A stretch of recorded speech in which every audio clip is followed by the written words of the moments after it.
And so that these are some of my warnings to people is like AI could do your job, but it wouldn't do it well. And do we care if it should be done well? I do. Some people don't seem to.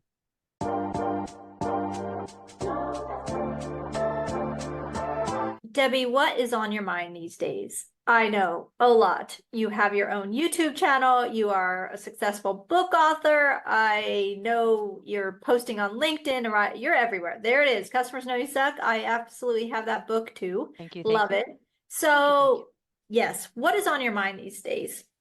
If I had to pick something, like I just did Jason Knight's hot take, I said I want to talk about how the democratization, which some people know I call dilution, democratization, we've been focusing on the wrong thing because we thought the end game for democratization was product managers are going to take our jobs, or engineers are going to try to design screens, and we really didn't see what was coming beyond that. And my prediction around that is by creating a universe in which anybody can do our jobs, and we don't care if those jobs are being done well or not, and there's no accountability, there's no governance, there's no standards, anybody can do research and anybody can design, and we don't care because evidently we love failure. We're actually opening the door for AI to do our jobs badly.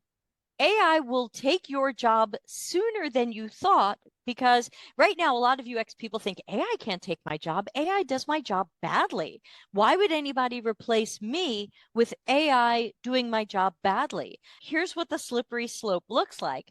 If it's okay to replace your job or partially replace it or fake augment it with, let's say, a product manager or a marketer or a developer doing your job badly, why can't AI do your job badly? And that's been kind of my hot take lately, which is uncharacteristic for me. I don't have good advice after that. Usually it's like, here's what's broken, here's what to do about it.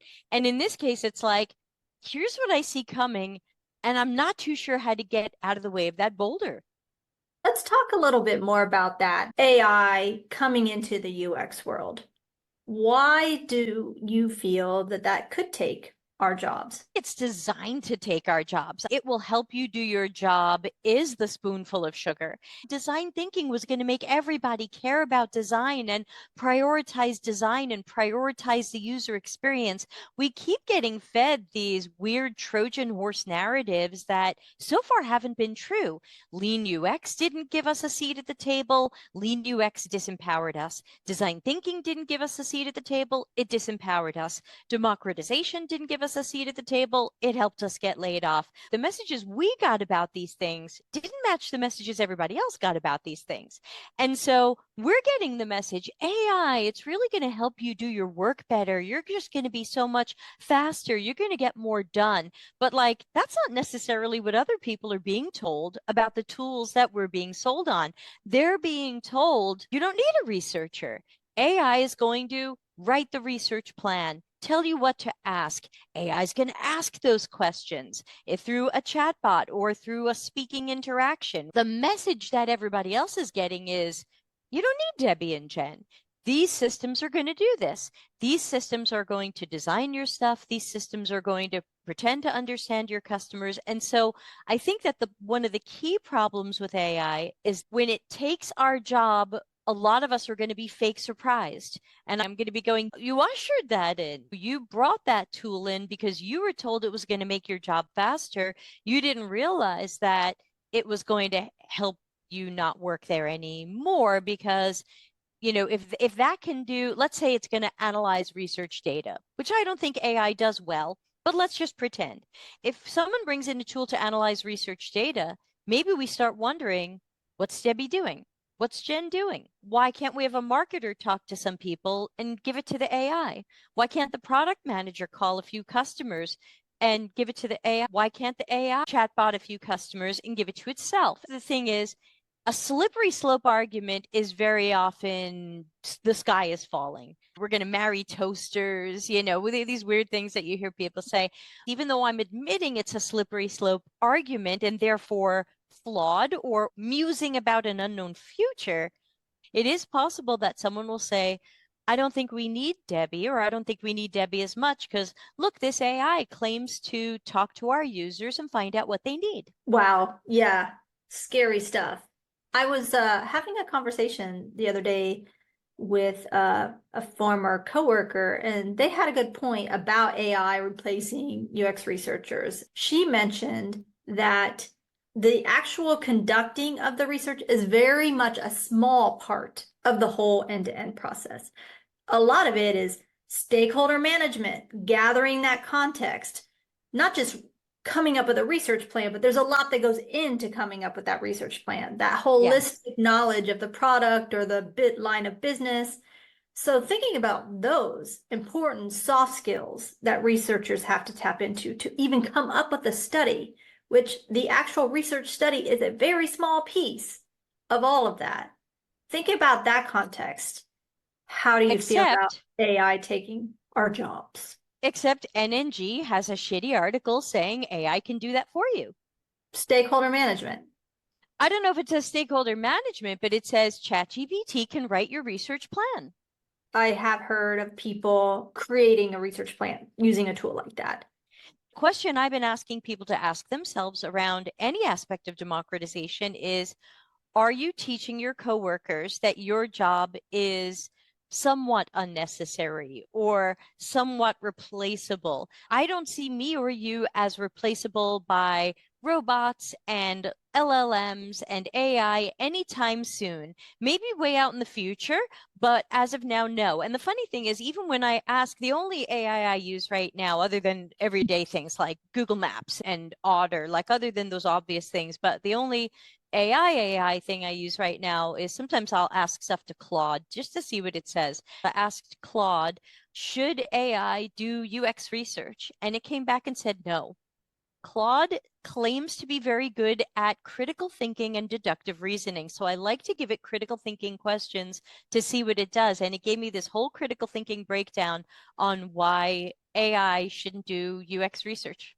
Wow. What were some of the things, if you remember? The human involvement of interacting with people and reading people, the idea of observing, which AI is not going to see people just yet, seeing people, hearing people. An example that I give is I have a question that I ask every LLM every time somebody says you have to try this AI. And I ask it, and as a researcher, you're going to make question face. I ask it, please give me the most compelling examples of word painting in Brahms Requiem. Thank you for doing good neutral face. Brahms Requiem is a piece of music of the Romantic period by Brahms. It is a requiem, so it is a death-related piece, and it is famous for being full of what we in music call word painting. Hello, degree in music. An LLM can only know examples of word painting from having been trained on articles, videos, academic papers on other people saying, here's an example of word painting, whether or not it's accurate. Now, why do I pick this? Because I wrote a 20-page paper about it in college, because I can hear the music, I can read the music, I can know stuff about the music. To me, this is akin to what a researcher is doing. A researcher is interacting with an orchestra and a choir and soloists and a conductor and an audience. And that's some of the stakeholder management that you're talking about. But it's also, if I'm talking to someone and they look like they're about to cry, I have information that the LLM is not going to get from being in that session live or checking a transcript later.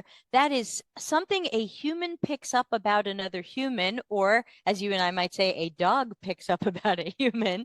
And that's why I use this musical example to test LLMs, because it reminds me that it can't go into the music and say, I found my own example of word painting, regardless of what I was trained on. That's true artificial intelligence. Artificial intelligence is, I know how to analyze music, and I went into the score of Brahms Requiem, and I found an uncommon example of word painting. It doesn't do that yet, which means it cannot do that when you superimpose that example over human research experiences, whether those are in the field or over a call like this. And so that these are some of my warnings to people, is like, AI could do your job, but it wouldn't do it well. And do we care if it should be done well? I do. Some people don't seem to. And those who don't seem to don't know what it means to do it well. That is often true, especially when they have more knowledge and familiarity with market or marketing research, where they say, well, we want to know more about users, send them a survey. Or we want to know more about users, let's get 7 of them in a focus group. And, there's a song lyric that I always love to invoke at this point, which is, tell me what you think about this low-fat diet crunchy shampoo.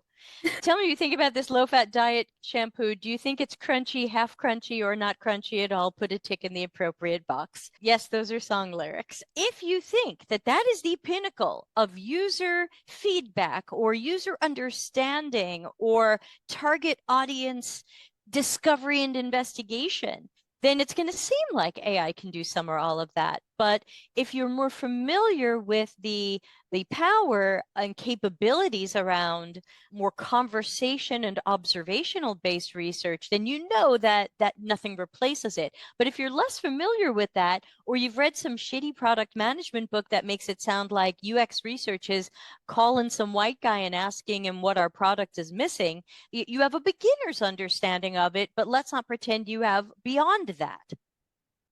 Check out all my interviews with industry leaders on BlatzChatz.